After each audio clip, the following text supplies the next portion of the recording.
យោបាយថាដោយសារតែយើងលទ្ធិប្រជាធិបតេយ្យមែនទេមានន័យថានយោបាយគឺជារបៀបគ្រប់គ្រងរដ្ឋដោយប្រជាពលរដ្ឋមានន័យថារាជគឺជាម្ចាស់នៃអំណាចម្ចាស់ប្រទេសជាតិហើយអំណាចបែងចែកជា3អំណាចនីតិបញ្ញត្តិនីតិប្រតិបត្តិនិងអំណាចតុលាការដូច្នេះអំណាចទាំង3ហ្នឹងអានឹងជានយោបាយប៉ុន្តែសួរថានយោបាយវាមិនម៉េចខ្ញុំបែងចែកជា2ទៀតរវាងនយោបាយហើយជាមួយនឹងអ្នកនយោបាយ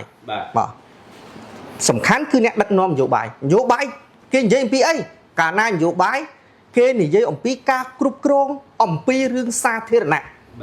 អំពីរឿងសាធារណៈចូលអ្នកនយោបាយកាលណាអ្នកនយោបាយគេនិយាយអំពីការសម្រេចចិត្តអំពីរឿងការគ្រប់គ្រងកិច្ចការសាធារណៈអានឹងផ្ដោតសំខាន់ទៅលើចំណុចដែលតាក់ទងជាមួយនឹងនយោបាយអំពីនយោបាយបាទការឆ្លើយតបតាក់ទងអីតាក់ទងនឹងសាវតាប្រវត្តិអាដាមមកគឺដូចអត់សូវកំសត់ទេហេតុអីបានខ្ញុំនិយាយថាអត់សូវកំសត់ពីព្រោះរឿងទាំងអស់ដែលជាមួយនឹងក្រុមអាវខ្មៅរបប3ឆ្នាំ8ខែនិង20ថ្ងៃ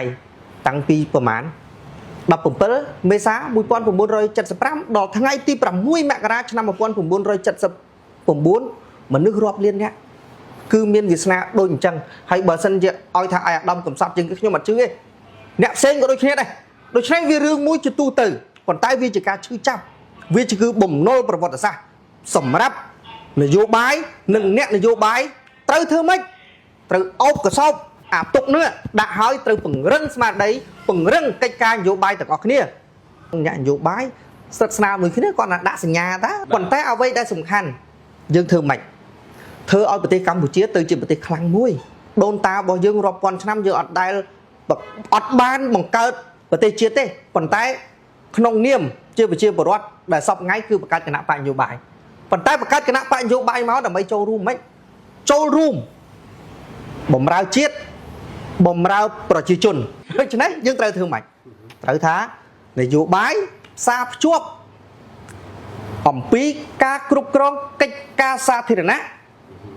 និងអ្នកនយោបាយគឺជាអ្នកដែលសម្រេចកិច្ចការអំពីកិច្ចការសាធារណៈបាទអាហ្នឹងហើយកិច្ចការសាធារណៈយើងដឹងហើយតាំងពីអប់រំសុខាភិបាលបរិស្ថានច្រើនណាស់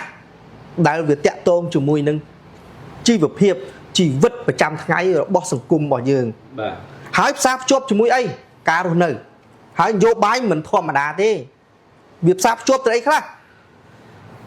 បើថាអ្នកនយោបាយ